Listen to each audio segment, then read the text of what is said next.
This is your city. This is your city wants to know.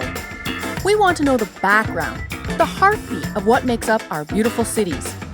We dig into the backstories, from the struggles to the successes of our local entrepreneurs, small business owners, artists, not-for-profit organizations, and the many, many people who make up the intricate tapestry of our communities.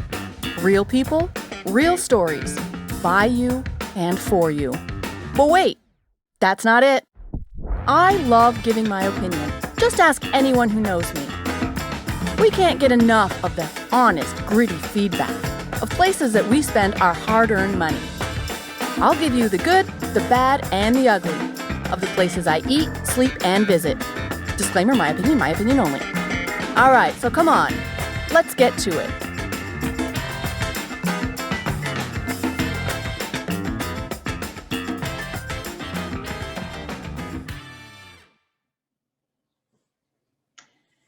Hello, everyone. It is I, Kim, your host of This Is Your City. Thank you for tuning in. Thank you for tuning in to Season 2. I know we've talked for a little bit now that we're going to be doing about a month's worth of mental issues, mental health, depression, anxiety, different things like that. And today's guest is no exception in helping us become aware of certain things, helping us understand things, and just explaining different things in the counseling and the coaching area of mental health issues. So I just want to introduce my guest today. And those of you who don't know, I've already spoken with my guest, but we had a little bit of technical issues. So the only reason I'm mentioning it, because there's no way you would know, I just want you to know how wonderful this guy is, that he actually agreed to come back and speak with me again. He's so busy, and yet he's taken time out of his day again. So I'm so grateful. But my guest today is a licensed professional counselor who has a Bachelor of Science in Psychology. He earned his Master of Arts in Mental Health Counseling. And besides all of his degrees that he has, he also specializes in mindfulness, in cognitive behavioral techniques, motivational interviews. And if that weren't enough in his busy schedule, he's also decided to expand his business, and now he's launched out into online workshops. I mean, during this time of COVID, he's taking advantage of all of that business online.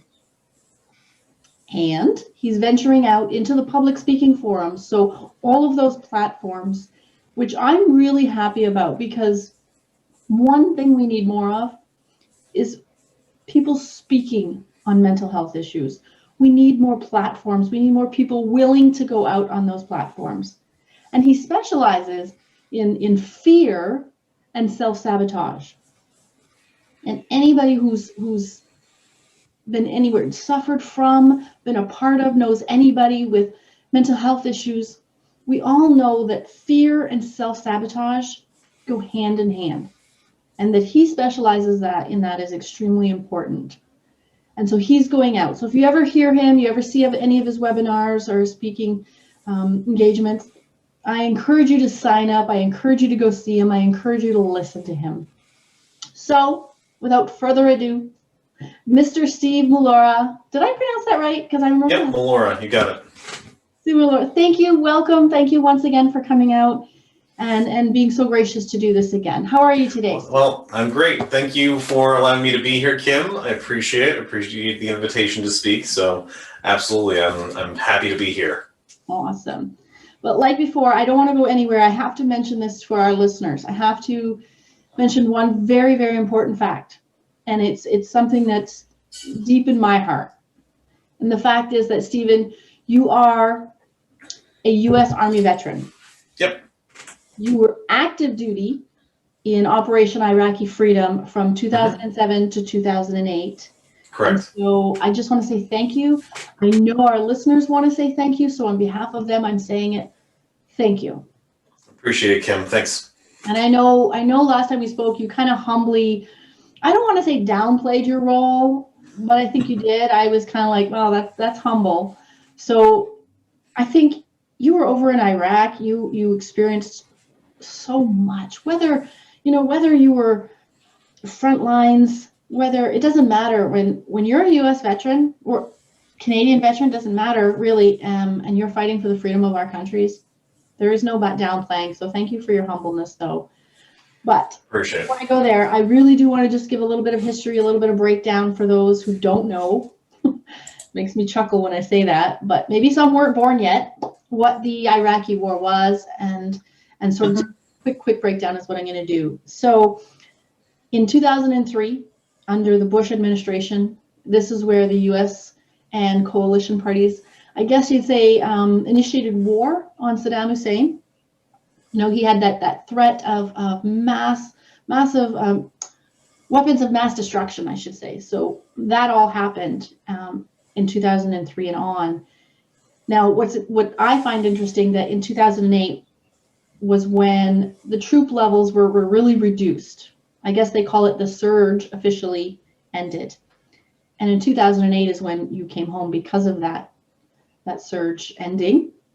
And under the Obama administration in December of 2011, this is where the American troops lowered the flag of command that flew over Baghdad.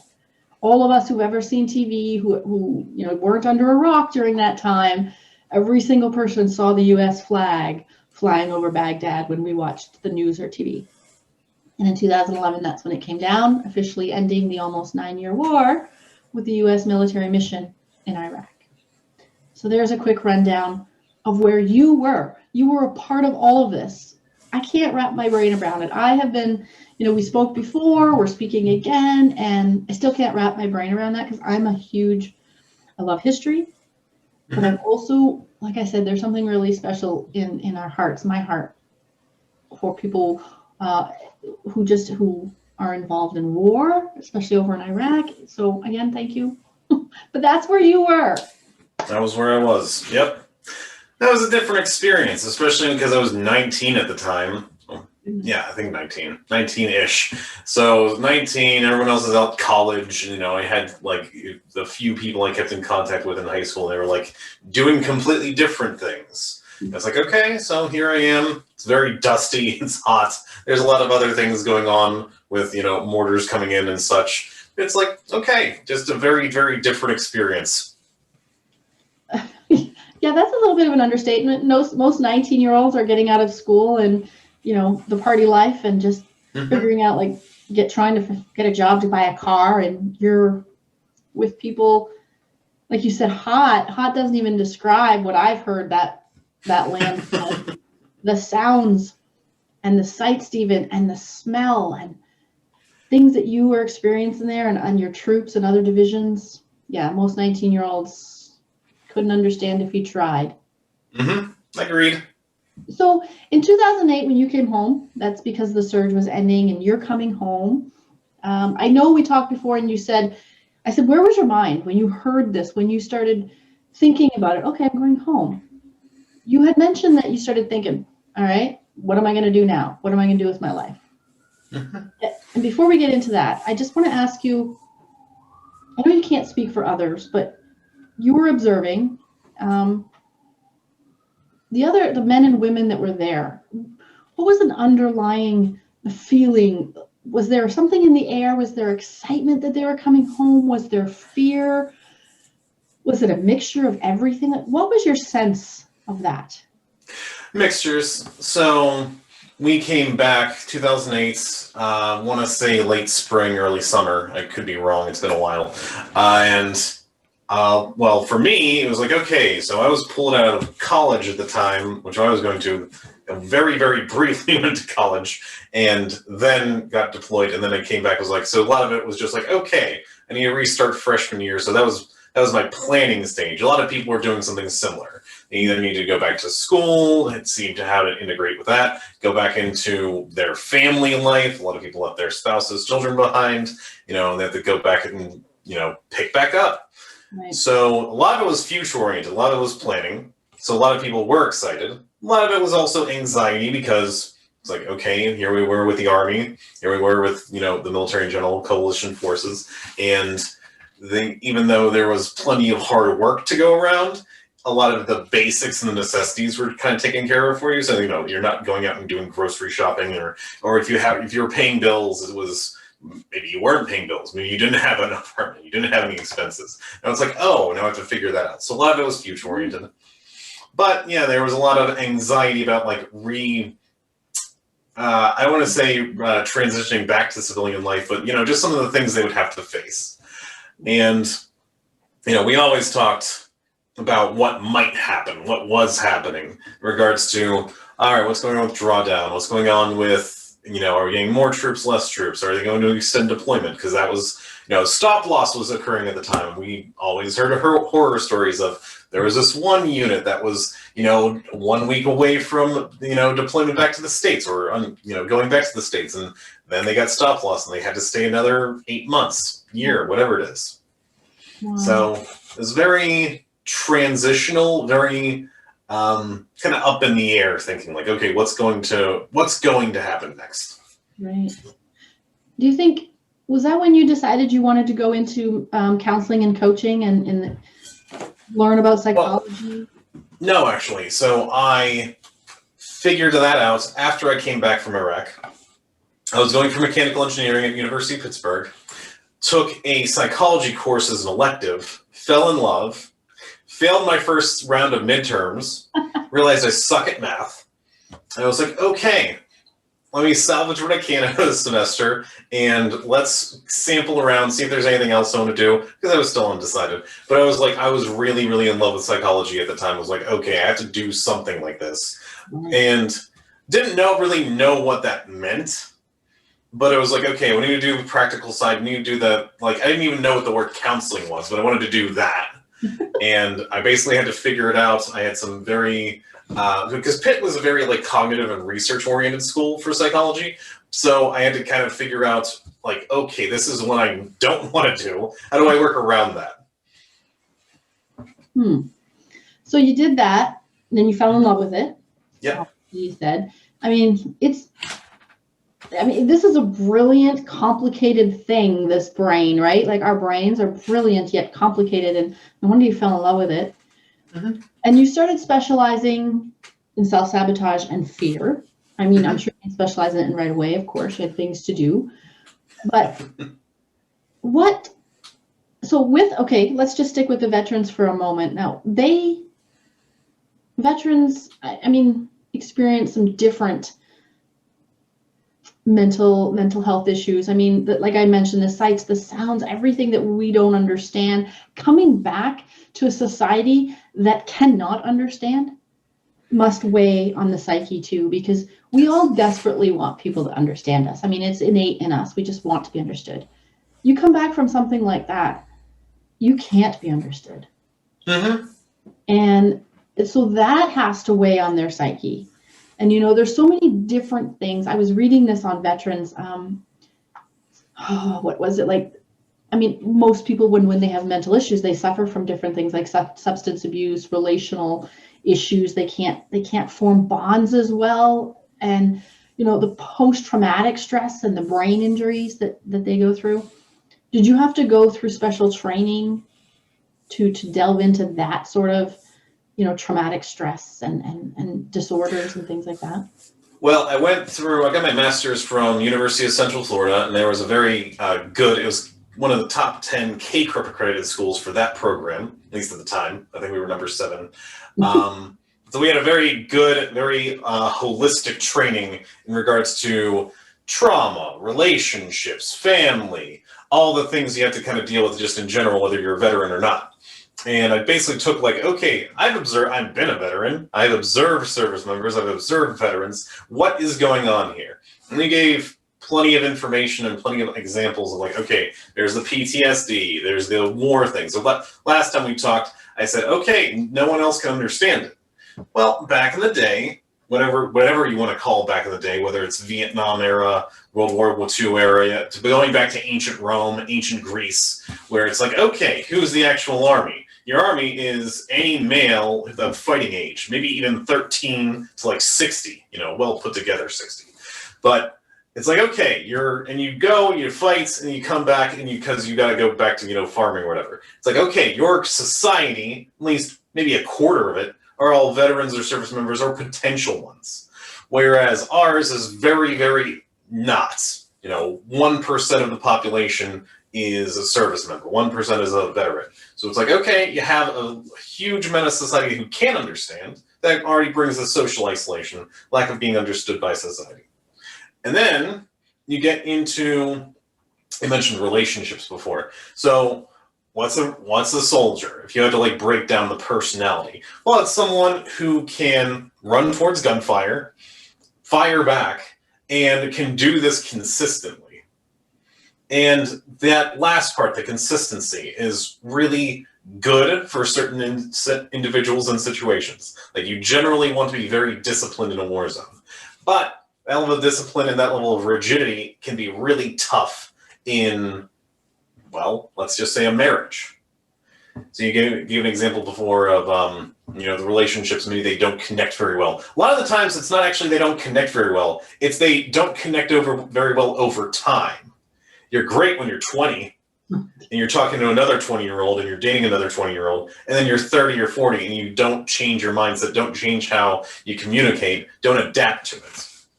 That makes sense? Yes. Yeah. So there's a lot of different multifaceted parts of, the veteran experiences and how, depression, anxiety, PTSD can manifest in them and how to treat it. Because there's a lot of different factors there. Well, I like what you just said, and it makes a lot of sense. Back in the day, back to the beginning of, the Romans and the Greeks and what have you, up until not too long ago in our history, it was a cultural thing. Yeah. Everybody knew within that community, within that tribe, within the whatever, the men were going out to war, whatever that looked like. That was a cultural thing. The women did their thing. And even in other countries today still, I think North America might be some of the only ones that don't, but, when you turn 18, you have to do your 2 years of service. Mm-hmm. So that's a cultural thing. North America doesn't understand that. So I really like that you brought that up, because that isn't our culture. Mm-hmm. And so it does add added stress. The women don't understand it when their men are away, or the men, because women go away too. So I like that you mentioned that. One thing I really want to mention with, I kind of went on a little bit of a tangent last time we spoke, and I'll try not to do it again, but I really feel like I need to mention some of this. Go for it. I think that it doesn't really have much to do with what we're talking about, but I think it does. So I have a soft spot, like most people, I believe, but for veterans, being that, well, I'm free. Mm-hmm. I can do all these things, like the right to protest, the right to gather, the right to do this, the right to do that. We take it for granted, for sure. Agreed. Right. But, we have that because of people like you, of people, throughout the history of people who fought for that.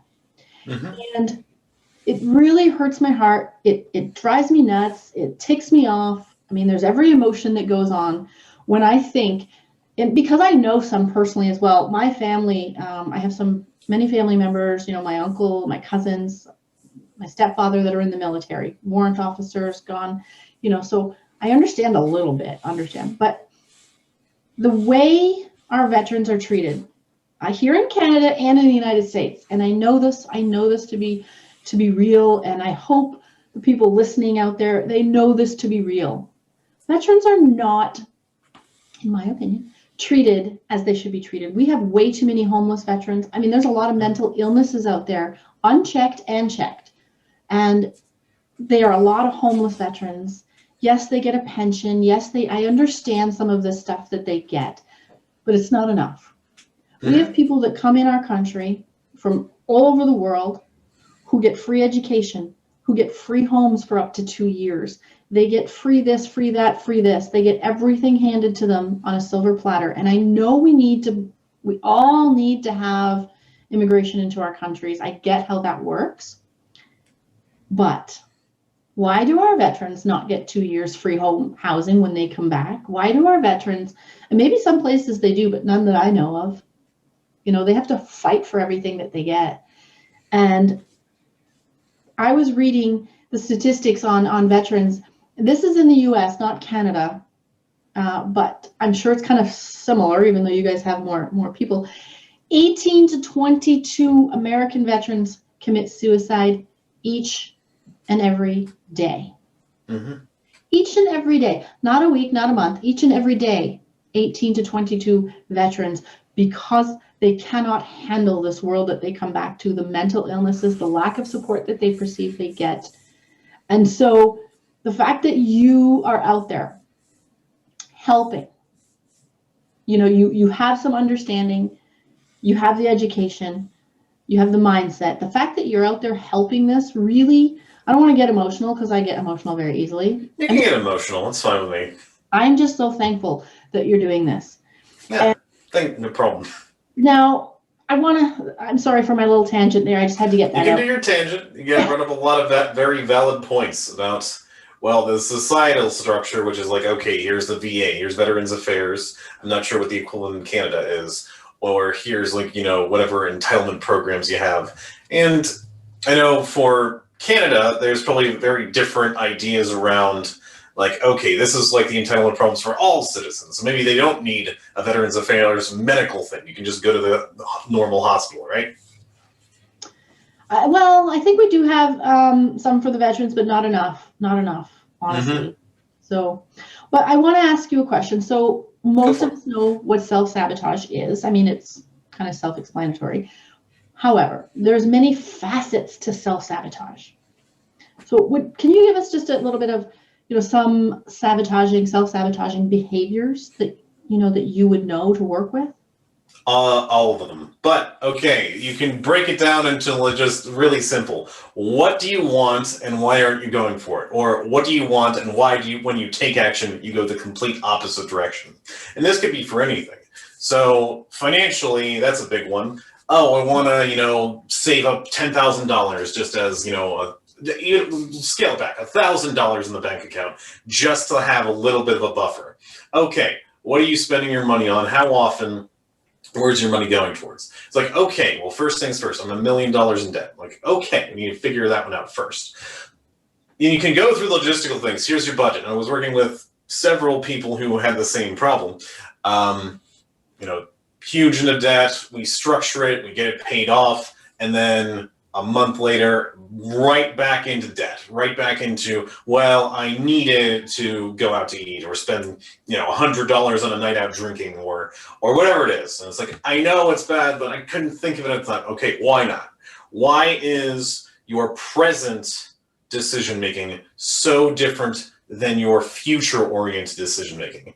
Why do you, when you look into the future, do you say, oh, I'm going to be rich, super built like Dwayne The Rock Johnson, be, the best business person ever, et cetera, et cetera. But in your present moment, you're not doing anything, or you're actively going the opposite direction. Yeah. So that's the first assessment. What are you trying to do? Are you going towards it or are you going away from it? Second, so let's get away from finances, and we can use this for anything, like getting to underlying issues is the biggest thing. So we were talking before about relationships. So veterans, especially like veterans and first responders, firefighters, police, EMTs, et cetera, a lot of them will have a great time running towards gunfire, being able to deal with some pretty gross, maybe horrifying stuff. Someone's EMTs, seeing blood every night, stitching them up, you're fine, but you can't tell your dad you love him. That thought is terrifying, huh? That level of emotional vulnerability. Okay, you have all this courage in one area, can't transfer to the other. What's the block? What's so different about the two?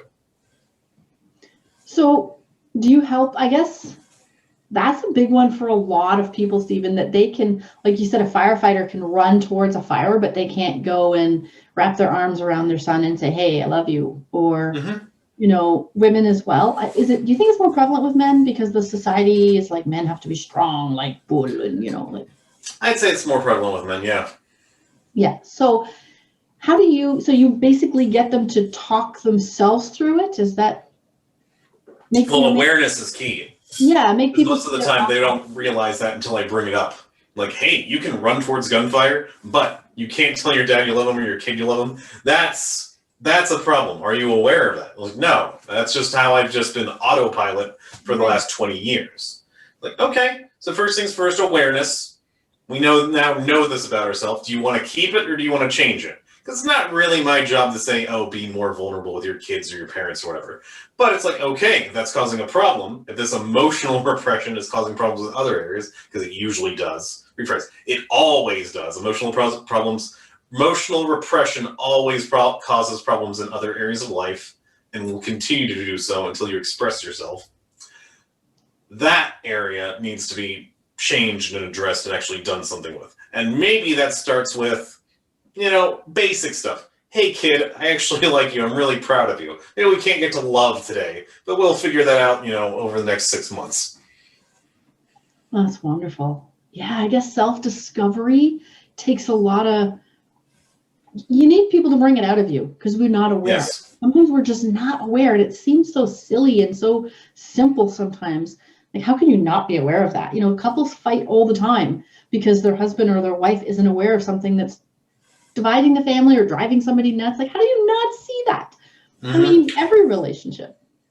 Well, couples, especially some of the couples I have worked with, it's really tough because getting insight for an individual is hard enough. But now we're working with someone who, there's 7, 10, 20 years of unresolved resentment, unspoken resentment. Yeah. And it's like, okay, well, I can't look inward because it's all his fault. It's all her fault. It's all, this isn't any of my problem. This is the other person. It's like, okay, we need to stop you on that right now. But yeah, that can be harsh for some people. That, like, I'm always for rude awakening, but it's very, very frustrating when they're doing individual couples or group work where it's like, okay, you've reached this point of, extreme distress. We're in a loveless marriage. You're 300 pounds overweight. You're broke. You're whatever's going on.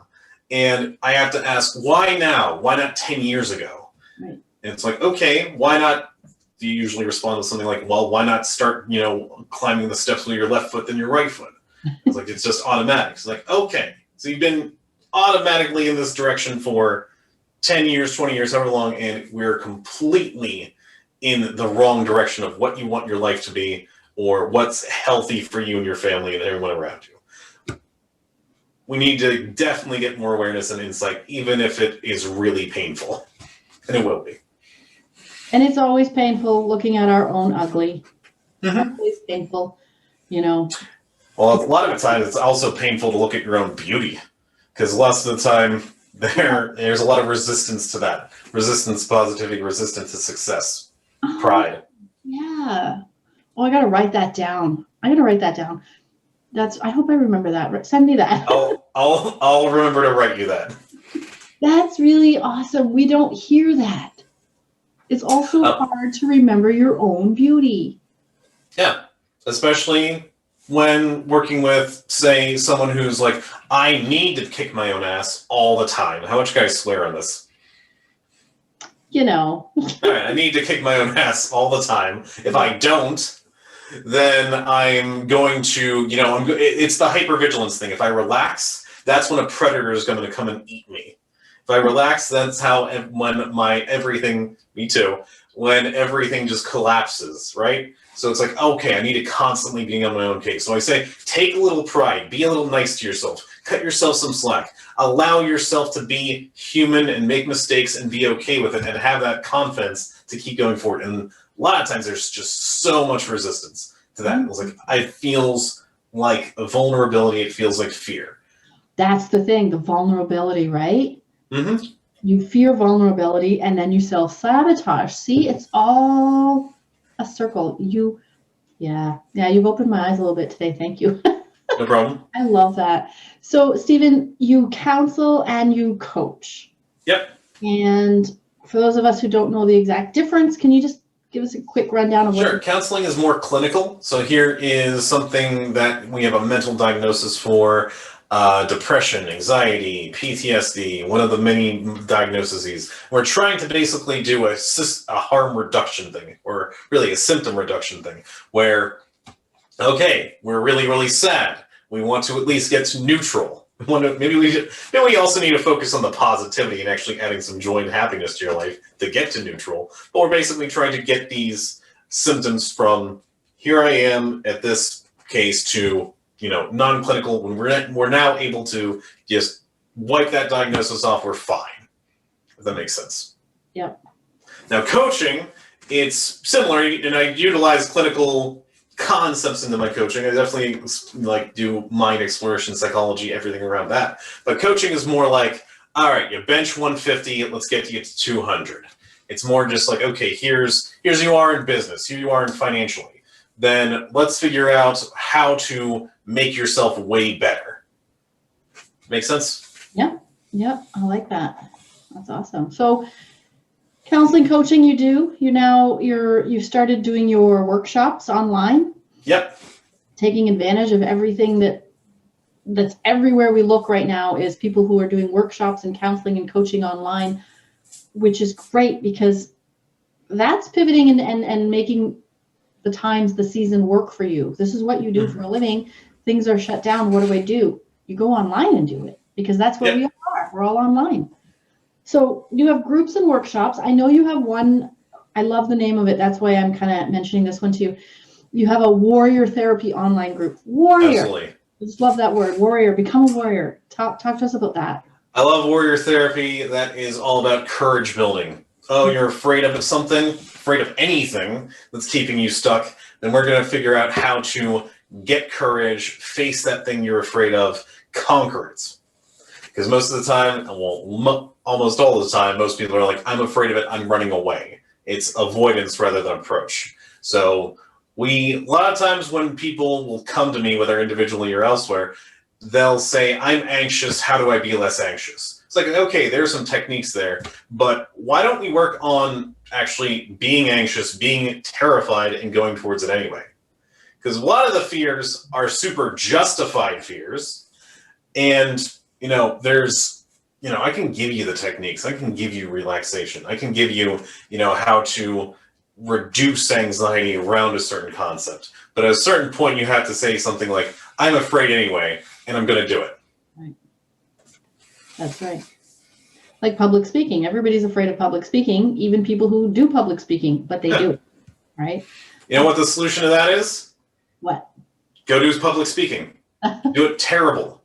I don't care if it's on a soapbox, in a library, online. Do public speaking. Be terrible at it. Be terrible. Fail better. Fail harder. Succeed. And at a certain point, you'll be like, all right, this is just me being a public speaker. Maybe I'm a little excited. Maybe there's a twinge of nervousness still, but it's not stopping me. It's not freezing me. Yeah, that's wonderful. Just do it. And fail. Be okay to fail. That's another thing. Me included, I'm afraid to fail too, but it's like, all right, I need to do it anyway. Yeah. It would be very imperfect. The way I'm speaking right now, super imperfect. I could have prepared all the talking points or whatever. Nah, whatever. I'm fine. Yeah, it's organic. Yeah. Yeah. And you do anxiety groups, social anxiety groups. So social anxiety. Yes. Oh gosh, let me just ask you this question. Do you think, so maybe next year, maybe this year, this pandemic, people have to go back to reality, whatever that is, soon, maybe. My goodness, the social anxiety, especially with our younger generation, because it's been stripped away from them what builds them, right? The social network, the social aspect, especially like teenagers and young adults, it's their lifeline, and it was stripped away. You think kids didn't know how to have social groups before because all technology and stuff. I can't imagine what it's going to be like now.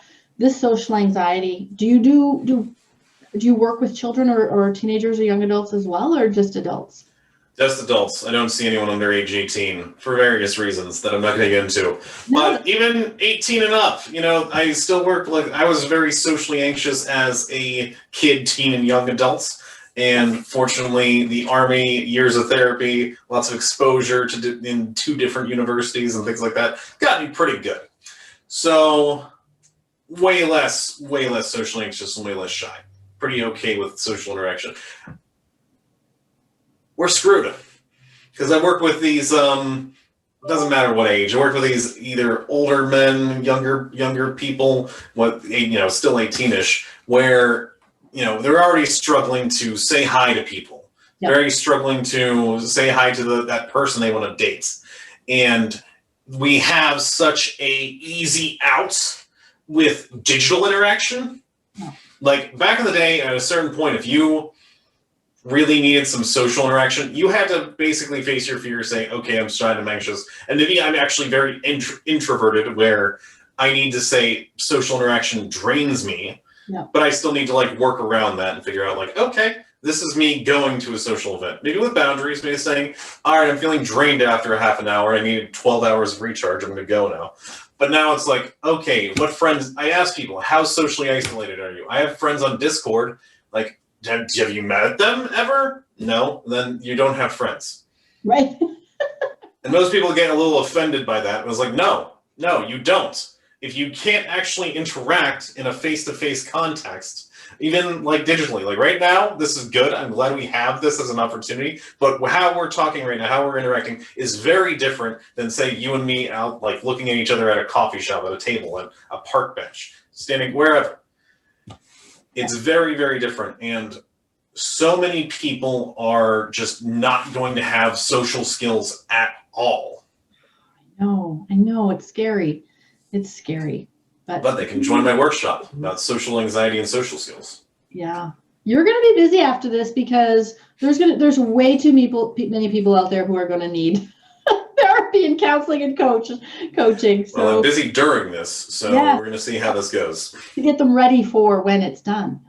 Mm-hmm. Yeah. So, Steven, I'm so grateful that you decided to come on board again and speak to us on this.